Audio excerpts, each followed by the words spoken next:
terkait dengan permohonan pemerintah Aceh Sudah 2022 baru 4. Kami masih mengharapkan bisa ada bencana seperti beberapa kali yang terjadi di Aceh, ada banjir, ada longsor, kita bisa pastikan bisa koordinasikan didorong keseluruhan ekonomi dan surat izin, surat keterangan asal kopi yang sebelumnya kopi Sumatera dari Medan.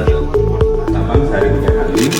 Kalau yang ke pulau-pulau ini seminggu 4 kali dan 2 kali.